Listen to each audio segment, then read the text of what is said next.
ବର୍ତ୍ତମାନ ମୁଁ ବହୁତ ଖୁସି କାହିଁକି କହିଲ ବର୍ତ୍ତମାନ ମୁଇଁ ବାହାଘର ହେଇନି କି ମୋର ପ୍ରେମିକା ନାହିଁ।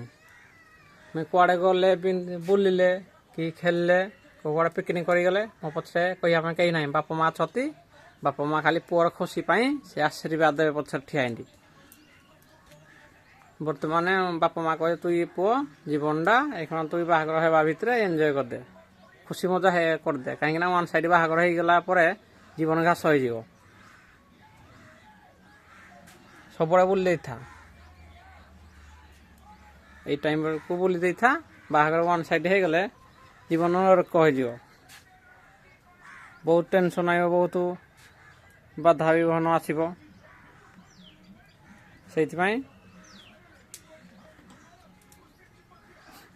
କେଉଁ ଭାଇମାନେ କିଏ ଆଉ କେଉଁ ଝିଅମାନେ ଅଛନ୍ତି ବାହାଘର ହେବା ବିଷୟରେ ବୁଲି ବୁଲା ଦିଅ, ମଜାମସ୍ତି କରିଦିଅ, ପିକନିକ୍ ଯାଅ, ପୁରୀ ମନ୍ଦିର ଯାଅ, ସବୁ ରାମେଶ୍ୱର ଯାଅ, ସବୁଆଡ଼େ ଯାଇକି ଭଗବାନଙ୍କୁ ଦର୍ଶନ କରି ଆସ।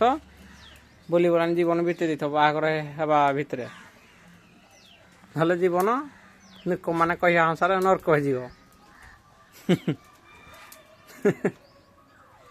ହଉ ଆଉ ଠିକ୍ ଅଛି, ଜଣାପଡ଼ିବ ବାହାଘର ହେଇସାରିଲା ପରେ। ହଉ ରହିଲି।